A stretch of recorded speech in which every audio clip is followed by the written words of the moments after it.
Amém, irmãos? Levante suas mãos para cá, vamos orar pela serva do Senhor, pela irmã Francisca, pela sua família, por nossa família, nossa casa, em nome de Jesus.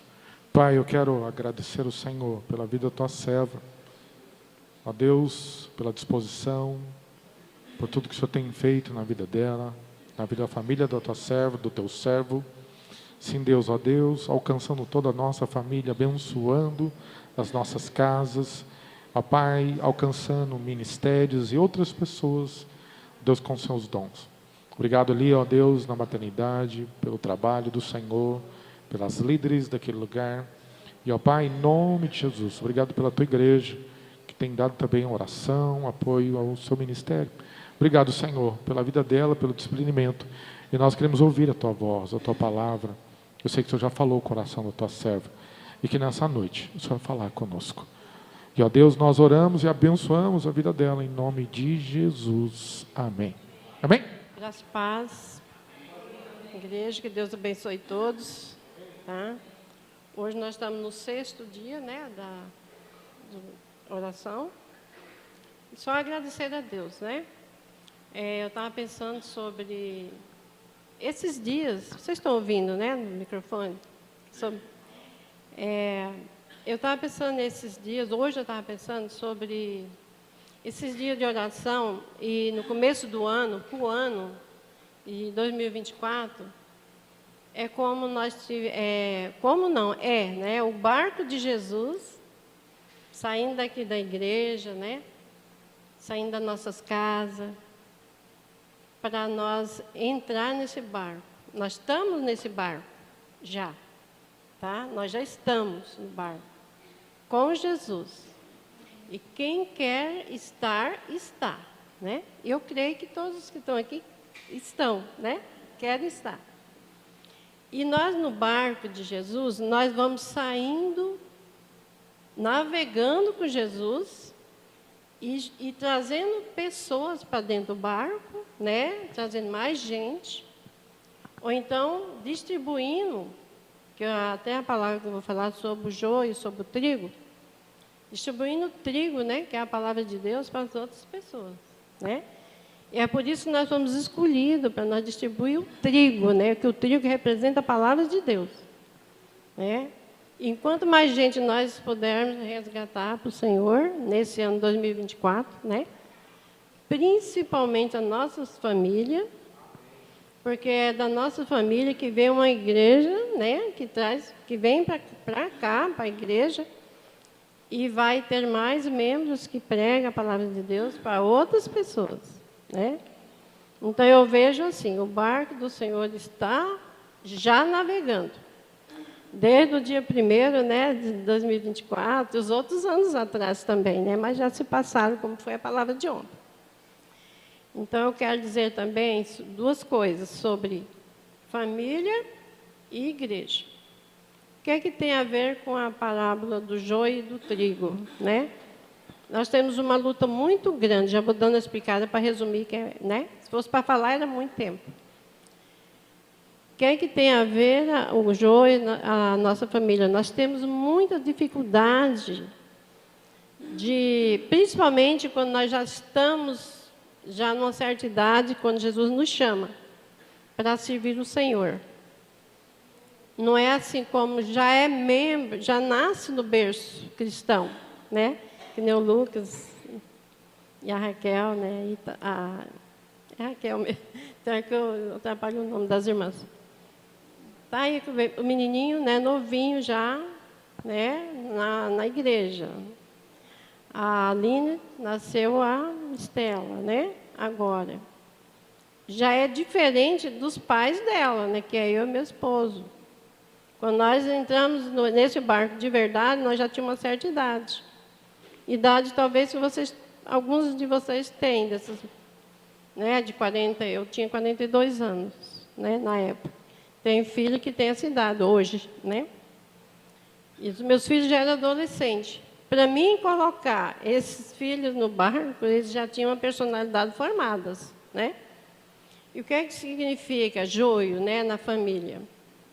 São estilos de vida que nós, às vezes, trazemos para dentro da nossa casa Porque quando nós casamos, nós recebemos uma terra para nós cultivar, que é a família, né?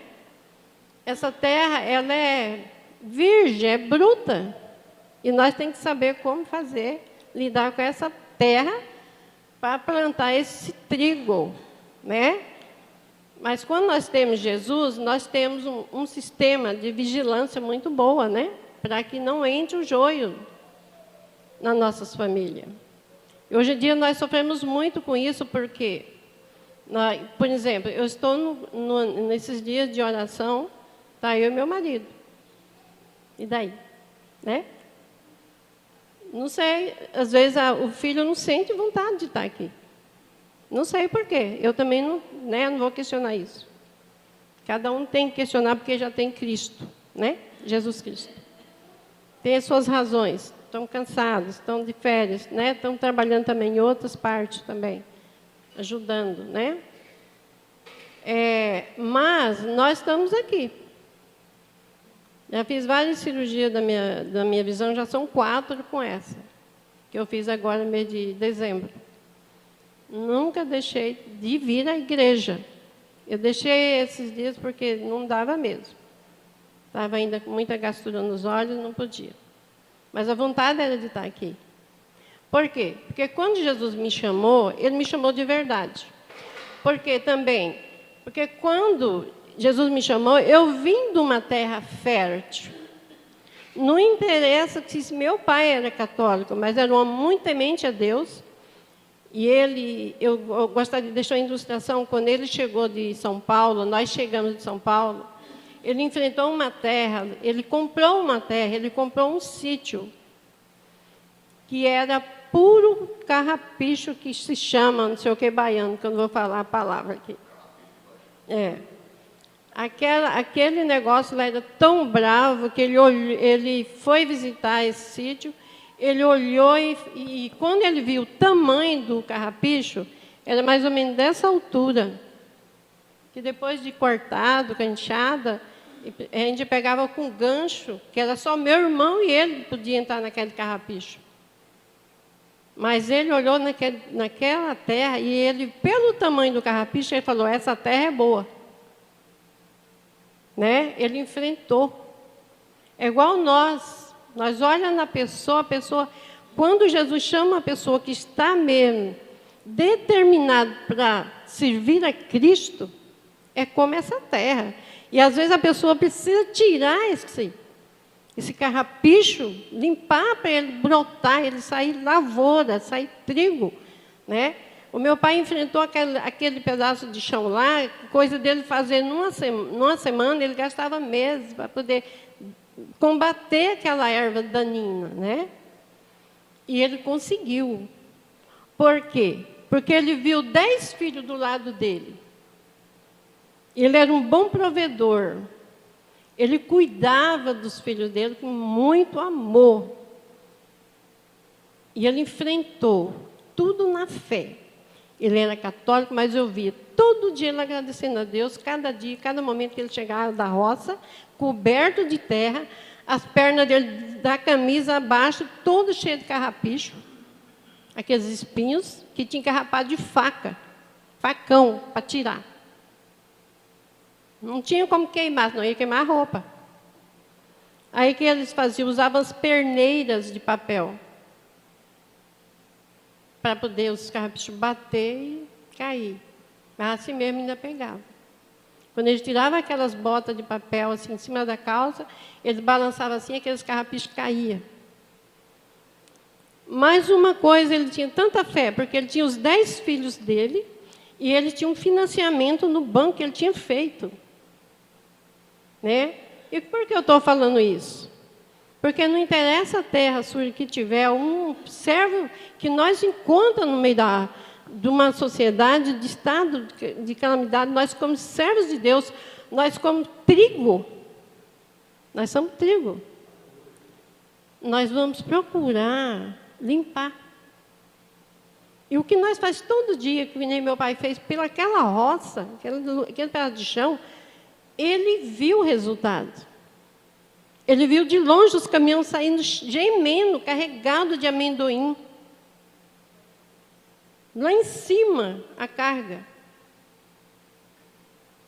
Para o sustento dos seus filhos e para pagar as suas dívidas no banco, seu empréstimo.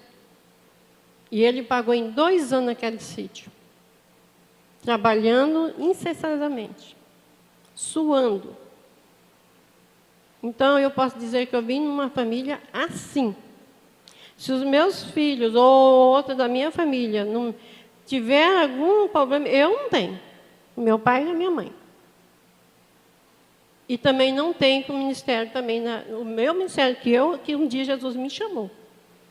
Porque ele era católico, mas ele conseguia organizar todo mês uma missa. Alugava uma Kombi, desde lá de São Paulo, e aqui em Mato Grosso também. Ele organizava para levar os filhos dele para a missa. Muitos crentes não conseguem fazer isso hoje. Eu estou dizendo essa palavra, gente, é para alerta nossa, porque eu também estou nesse barco. Eu preciso de trazer meus filhos, né? Tem filhos que afastam da gente, mas não é porque eles querem, é porque eles já passaram por essa terra, que é a nossa agora, né? Mas o desejo do nosso coração é que isso mude. Que esse ano 2024 seja diferente, assim como foi pregado, é um novo, né? É uma nova história nesse ano 2024. A palavra, eu vou ler aqui no Mateus 13, que fala sobre essa passagem. 13, 24. Ele fala sobre o joio, ele fala assim. Outra parábola lhes propôs, dizendo: o reino dos céus é semelhante a um homem que semeou boa semente no seu campo. Mas enquanto os homens dormiam, veio o inimigo dele, semeou o joio no meio do trigo e retirou-se. E quando a erva cresceu e produziu fruto, apareceu também o joio. Então, vindo os servos do dono da casa, lhe disseram: Senhor, não semeou boa semente no teu campo? Ele, porém, lhe respondeu: um inimigo fez isso. Mas os servos lhe perguntaram: queres que vamos arrancá-las, o joio? Não, replicou ele, para que, ao separar o joio, não arranque também o trigo. Deixa-os crescer junto, até a colheita. E no tempo da colheita direi ao cefeiro: ajuntai primeiro o joio, atai e em feixes para ser queimado. Mas o trigo recolhe e no meu celeiro. A palavra de Deus é sobre família, né? Nós temos que observar os anos de vida que a gente passa, que a gente vai servindo a Deus de verdade, Jesus vai nos mostrando onde estão os perigos na nossa família.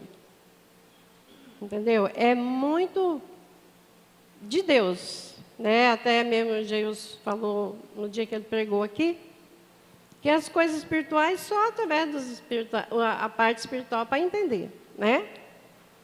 Então Deus vai mostrando para nós. Aqui os serventes ali, né? Falou assim, quero servos ou filhos, pode ser, a gente pode levar isso como fosse os outros filhos, né? Que estão ali, junto com o pai. Imediatamente falou assim, vamos arrancar, né? Para queimar. Pensando bem, nós como pais, como que nós vamos arrancar um filho do meio da família para queimar, né? Não tem como. O que nós temos que fazer? É o que nós estamos fazendo aqui, orar para que ele se converta, né? de joio se torne trigo. É possível acontecer isso? Sim, a palavra de Deus mais para frente fala que se houver arrependimento, né? E a palavra de Deus fala, se aquele que se arrepende dos seus pecados, aceita Jesus como Salvador, será salvo.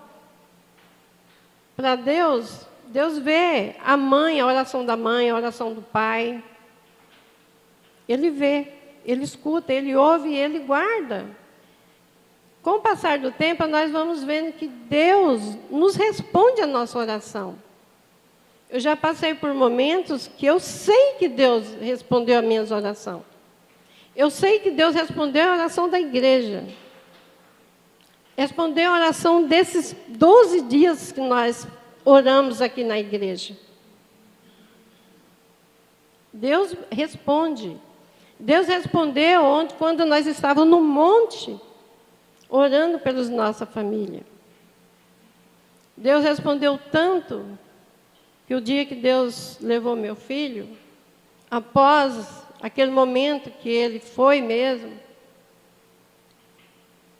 eu sentia vontade de, como que eu estivesse entrando na cova com ele. Eu tive essa sensação, eu ficava dentro de casa, ia num canto, no outro, e a vontade era isso. Aí passou uns dias, Deus falou assim, eu entrei com seu filho na cova. Porque a palavra de Deus fala que ele desce até as profundezas da cova. Até as profundezas do mar. Ele entra em qualquer canto, porque ele tem poder para isso. E se ele tinha uma promessa para mim confortar meu coração, e de me dar essa certeza que o meu filho estava bem, ele mostrou isso para mim. Se nós ficarmos firmes, Deus mostrará coisas grandes para nós. Mas nós precisamos de resgatar almas que está. Nós temos que pegar esse barco, distribuir esse trigo, porque o trigo é a palavra de Deus. O joio é a semente do pecado que entra na nossa família. Nós temos que ter cuidado, observar os comportamentos dentro da nossa casa. Porque é dessa nossa casa que vai trazer pessoas para a igreja. Filho não pode opor contra a lei do pai e da mãe. Porque a Bíblia diz que quem obedece os pais são os filhos. E nós não devemos causar ira nos nossos filhos. Porque às vezes criancinhas pequenas já são nervosos, né? Nós temos que cuidar dessa parte. Ensinar o certo para eles. Mas não tratar com violência, né? Isso é a parte de família. Eu quero falar sobre o joio e o trigo. E sobre a igreja. Eu vejo assim, muitos pastores, eles sofrem. Porque a igreja não é feita só o pastor. Seja com cada um, Pai. Abençoa, meu Deus. No nome de Jesus. Eu agradeço, Senhor, por esse dia, que representa o 6º mês do ano, o mês de junho. Que esse mês seja representado para cada família, Senhor, as bênçãos do Senhor, e seja apresentado na Tua presença, para que o Senhor abençoe em nome de Jesus. Fica conosco, abençoa o pastor da igreja, abençoa a sua família, abençoa nossas famílias. Nós oramos no nome de Jesus. Amém. Suas mãos, que o amor de Deus Pai, a graça salvadora, que a comunhão e as consolações eternas do Espírito Santo do Senhor esteja sobre essa igreja, sobre a igreja do Senhor Jesus Cristo, que está reunida e esparramada sobre a face da terra, em nome do Pai, do Filho e do Espírito Santo. Amém. Que Deus te abençoe, meu irmão. Graça e paz. Até amanhã às 18 horas. Nosso culto de domingo. Continuação do nosso campanha. 18 horas.